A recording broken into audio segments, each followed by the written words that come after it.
We are here today to talk about fasting. Fasting is an ancient healing art that has become much more popular these days. There's all kinds of fasting talked about, and intermittent fasting is in the news. Everybody's heard of it, and so many people have tried it. It's amazing. The fact that people hear the combination of energy and fasting together causes a little confusion, right? How can you have more energy when you're not eating? Well, we're going to talk about that today. In today's video, we're going to talk about how fasting can increase your energy, how it can be used as a tool to help you get healthier and healthier and healthier. And of course, there's caveats and there's people who it's not the best for. So let's get started and talk about that. So I'm Dr. Ritamarie and welcome back to our channel. And we are excited today to talk about this topic that I've been involved in for decades, many decades. And it's finally something I can talk about in public without being told I have an eating disorder. Yes, that's right. I started fasting about 38, 39, almost 40 years ago is when I first started fasting. And it literally has changed my life. And I can probably say that it saved my life. So, in today's video, we're going to take a look at fasting. We're going to take a look at the different types of fasting and the metabolic improvements that lead to the energy that we're talking about, the increase in energy overall. Some people experience an increase in energy right away. Some people, it takes a little bit longer, and a lot of it has to do with their metabolic stability and wellness before they get started. So if you like this video, you like more of this kind of video, and you want to continue to learn from me about the metabolic effects of fasting, but also about specific kinds of diets, about functional medicine testing and nutrition, go ahead and subscribe. So I first started fasting almost 40 years ago. It's really hard for me to believe it was that long ago. I was in a situation where I was suffering from severe brain fog. I had daily headaches. I had doubling over pain in my stomach every time I ate. And I had sinus problems. And as a result of this, I sought doctors, right? I went to specialists, I went to generalists, and I looked for answers, right? As any 25-year-old does when their health starts falling apart. And I wasn't getting anywhere with that. I was put on medications. I had my sinus turbinates frozen out. I had steroid injections in my sinus. I was put on Valium. I was put on ulcer medication, and I didn't seem to be getting any better. And it was frustrating. At that point in my life at 25, I'm thinking, what's my life going to be like when I'm 40 or 50? Will I be completely falling apart? Will I be in a wheelchair? Will I be on dialysis? I had no idea. And I was, quite frankly, scared. So I started seeking answers for myself. And that was my very first foray into the world of nutrition and the world of functional medicine before it was even called functional medicine. There wasn't such a term, and holistic kinds of approaches to health. And in my exploration, I did elimination diets and I did supplements and I did a lot of stuff. And some of that stuff helped a little bit, but never gave me long-term relief. I started to hear about fasting. And mostly what I first heard about fasting was in allergy relief books because I felt like I had food sensitivities, right? And there was this part of doing an elimination diet, eliminating all the foods you think you're sensitive to, and then introducing them back in. And what I found when I started doing the fasting, short fasts of like anywhere from 3 to 5 days. Now, you may not think of that as a short fast, but it actually is a short fast. And we'll talk about the kinds of fasts in just a bit. But I started to do these fasts. And what did I find during the period I wasn't eating? I felt better. I had more energy. My brain was less foggy. My gut felt better, obviously, because I wasn't feeding it. And that was what caused my gut to hurt. My sinuses were better. And my headaches virtually, just about disappeared. So this caused me to be really excited. So then when I started eating again, everything started coming back. And I was frustrated. I was frustrated because I didn't know what to do. I didn't know if it was all food, if it was something wrong with my digestion. I didn't know if I had specific sensitivities and I was introducing those foods back. I didn't know if it was because I was overeating, because after having fasted for a long time and being not knowledgeable about the subject, I overate. I ate too much of food. I finished a 5-day fast once, and I sat down and I made a big steamer pot full of rice, brown rice, and I ate the whole thing. No human is supposed to sit down and eat that much rice in one sitting. And no wonder I didn't feel well.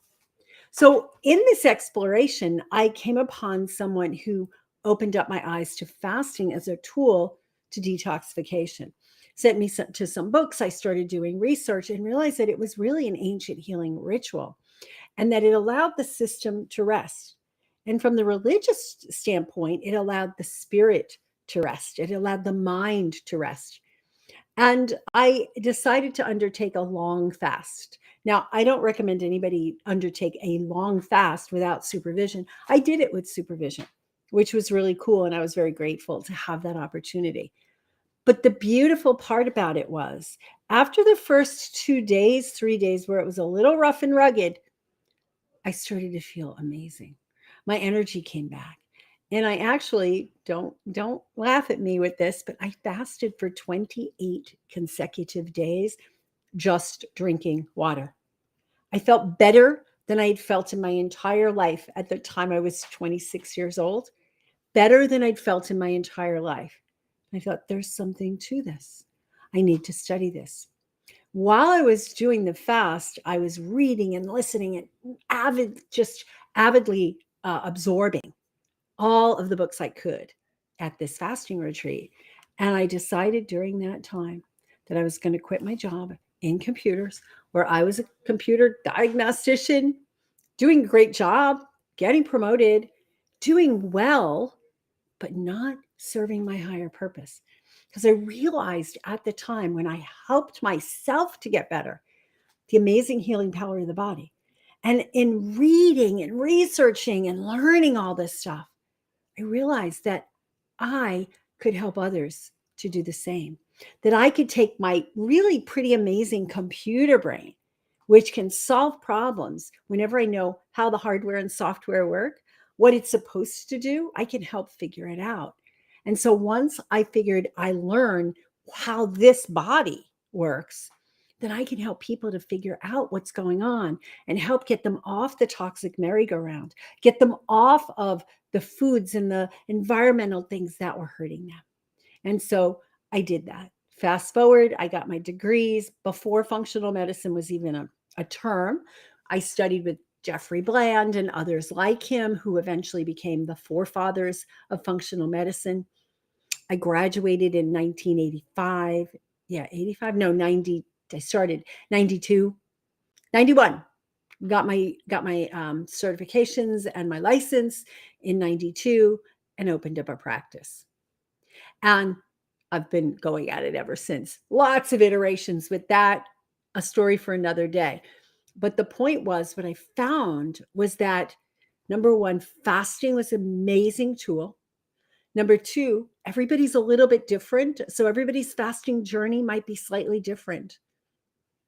And number three, not everybody can fast and get the benefits that I got, but there were other things that could be done. So for today, what I want to focus on is how do you determine what, if you're a good candidate for fasting, and what that best fasting window would be. So fasting and the way that you go about fasting can be different from one person to the next. So women have different considerations than men. Mostly menstruating women have different considerations because of their cycle. And we have to be really careful where in the cycle you're doing your fasting. So let me talk before we get into those considerations about the types of fasts. I think about three types, basically three types, maybe there's more categories if we really go into finely differentiating. One is long fasting. That's what I did for 28 days. 28 days, nothing but water. Some people do that sort of thing, but they have some food intake during that period of time. And when we look at the science, it looks like it's a slower detoxification process when we do it that way. Like if we have juice or broth or something like that, but it can be very helpful. And some people need a slower detoxification process. So you're unique in your fasting needs. There's shorter fasts or, intermediate, let's say intermediate fasts. And I consider that like 3 to 5 days, right? It may be up to 10 days, but those are more shorter fasts. The 3 to 5 days can generally, unless you have health considerations, be done on your own. 48-hour fast, 72 hours. Although some people just need to ease into it. And I'll tell you a story in a bit about somebody I guided through. It turned out to be a 28-day fast. So we have longer fast. 28 days was a long one, but I would say anywhere from 8 to 10 to above days. Intermediate type fasts, 3 to 5 to maybe 7 days. And then we have short and intermittent type fasting. And a lot of people, when we talk about fasting, we talk about intermittent fasting. And there's a couple of variations on that as well. So when I think of intermittent fasting and the way it was first introduced to me, it was kind of like what we might call alternate day fasting. So you eat during a 24-hour period, you fast during a 24-hour period. Give you an example. You get up on Monday and you have breakfast, lunch, dinner. And then you don't eat anything the next day until dinner. That's like a 23 to 24-hour fast. Or you can go a little longer than that. You can eat on Monday, and then on Tuesday, you don't eat anything at all, and you wake up Wednesday and eat breakfast. That's more like a 36-hour fast. But the other way to look at intermittent fasting is with a window, a fasting eating window on a regular basis. Now, you can do every day, you have the same fasting and eating windows, or you vary them from day to day. Or you can have some days of normal, 3 meals, 4 to 6 hours apart days. And then on other days, you have those longer windows. So, very popular way to fast these days is called this 16-8 window, is 16-8 cycle. So, you basically fast for 16 hours, you eat during an 8-hour window, and then you fast again for 16 hours. Now, you can do that same process every single day. Although, some research indicates that it might be better to alternate that. Maybe do that 2 or 3 days and then have some regular days and then go back. But figuring out your own fasting window is really unique to you, and finding out what works in terms of the changes and the improvements that you're looking for. And sometimes you can be doing one regime, like a 16-8 window, and I'll explain what that is in a moment. 16-8 fasting eating window, and then it stops working so well. How do you know it stopped working so well? Well, maybe you feel more tired. Maybe you're losing muscle. Maybe you feel less clear in your head. Or maybe you were steadily losing weight and you still have more to go, but you've stabilized and you're not losing anymore. So there's a number of ways to know that. So let me go back to what's a 16-8 window actually. So typically, like let's just say the average American gets up in the morning, eats breakfast at 7 a.m., eats lunch at noon, eats dinner at 6, and oftentimes is snacking at the coffee machine and the soda machine in between, and then has a snack before going to bed and then going to bed. So if you look at it that way, and the snack is like in my in-laws' house, it used to be they'd have their ice cream every night at 11 p.m. and then they'd go to bed.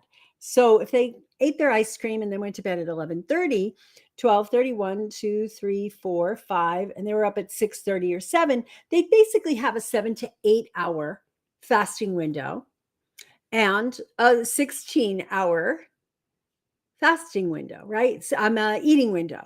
So the opposite of what we're seeing metabolically really helps.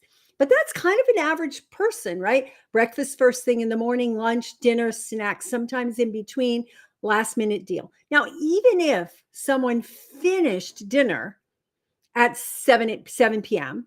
and didn't eat again until breakfast the next day at 7 p.m., that's much better. That's a 12-hour fasting, feeding. Okay, that's good. So we have to find out for each individual what works the best. If you're used to a less than 12-hour fasting window, I don't recommend you jump right in and try to do a 16-hour fasting window. I recommend that you ease in and you just slowly shorten your eating window and lengthen your fasting window.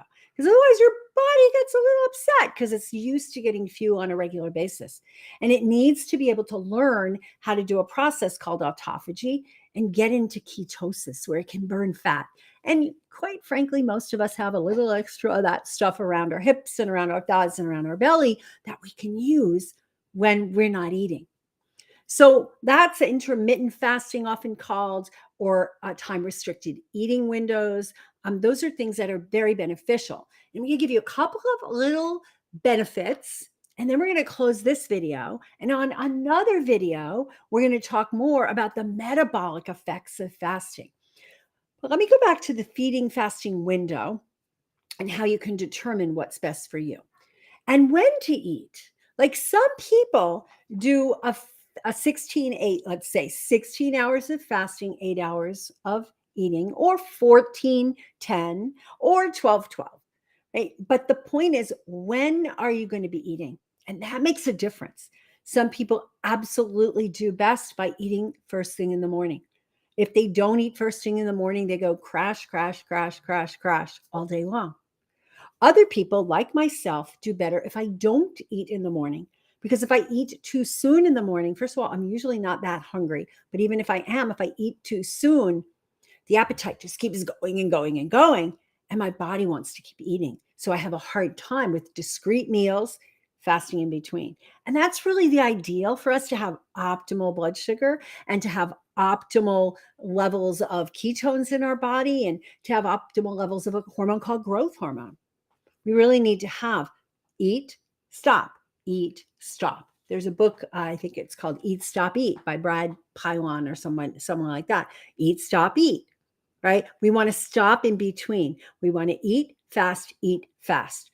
And depending on yourself and your cycles and your age and your size, all those things make a difference in what the ideal windows are. And some people, what we found was all I was trying to do is increase the space between their meals to 4 to 6 hours. And some people who are used to eating every 2 hours actually got into a state of anxiety and agitation and palpitations. So, depends on what's going on with your adrenal glands, with your hormones. What's the best cycle? So, what I recommend is if you are on a cycle of eating every 2 to 3 hours, just slowly try to extend that window. Go to 3.25, 3.5, 3.75, 4, and slowly build that up so your body gets used to it. And the metabolic machinery can kick in to help you to survive between eating periods. That's what we're supposed to do. That's what our animal cousins do. That's what our ancestors did. Back in the day, we didn't have access to 24/7 food. You can literally go to any town USA, except little squeaky ones, and find 24-hour diners, 24-hour convenience stores, or you can call takeout 24/7. So we can get food anytime. And we've gotten to this point that we are not in this thrive mode anymore. We're in a survive mode. So we do need to give ourselves that break. Metabolic machinery needs it. Okay. So we'll have future episodes where we'll go into more of that metabolic machinery. But if you're thinking about this intermittent fasting thing, 2 things I would recommend to get started. And then I'll recommend a third thing to try to help you to figure out when your fasting window should be. Number 1, really focus on 12 hours between the end of your dinner, the last morsel you put between your lips at night, and the first one that you do the next day. And try to extend that to 12 hours. That's not really intermittent fasting. That's just safe and effective eating. But try to go there. Then during the day, look at spacing your meals and getting it to 4 to 6 hours between 3 meals maximum. Okay, that's a good start. For some of you who are more advanced already than that, and you want to extend and get longer windows, I would say use a slow and steady approach. Low and slow. Okay, just increase it a little bit. Otherwise, if you get into that mode where you're emaciated, starving, you eat everything in sight. It ain't pretty, right? So extend the 12-hour window, extend the space between your meals. Don't just go, oh, I read about this 16-8, I'm going to do it. Now, there are some people, don't get me wrong, who do really well that way. But if you do try that and you feel bad, it's your body saying, no, I'm not ready for this. So go with that. Move it in a slow and steady pace. Okay. So that's the windows. And then the last part is when. Personally, for me, I do most days I do a 16-8. Some days I do 20 hours of fasting and 4 hours of eating. Some days I do 24 hours of fasting and then I eat the next day. But I don't do well if I eat in the morning because then it stirs up my appetite and I want to eat all day. I've had patients who absolutely do great when they eat in the morning. They eat a breakfast, maybe 4 to 6 hours later, they eat a good size meal like a dinner, and then they skip. And if they eat a dinner, at the dinner hour, it's light. Maybe it's a smoothie. Maybe it's just a salad. Maybe it's just some celery sticks. But that's a way to do it. But you might do really well with 3 meals, one at 7 a.m., one at 12 or 1 p.m., and another one at 5 or 6 p.m. That's it. And then you stop eating again until 7 the next morning. That's a 13-hour window. Or maybe you start eating later if that's what you want to try for. So instead of 7, you go to 8, you go to 9. Sometimes work gets in the way, right? We have to get up and go to work, and you can't just have a nice breakfast at work. So you have to figure out what works for your style, what works for your family life, and what works for your body. Last thing I'm going to mention is about the women in the group, right? If you're watching this, you're a woman and you're still in your menstruating time. Don't try fasting during the week before your period because hormonally it's not conducive. Start it in like maybe day 5 of your cycle and do it for that 2-week period and see how it goes, right? Don't push yourself into something that's totally different than what you were doing before because it can make you metabolically unstable. So that's it for today. Go ahead and subscribe to the channel. And we'll have some links in the comments that you can get more information about fasting. And we're going to be doing more about fasting. We're going to be doing some things on keto, plant-based keto, and we're going to be doing some things on a bunch of other topics related to hormone balance, metabolism, and food, because food is my thing. So I'm Dr. Ritamarie Loscalzo. Again, if you enjoyed this video, comment below. Let us know. We'll read all the comments. And if you have requests for future videos, just go ahead and let us know in the comments. So have a great day, and we'll see you next time. Bye now.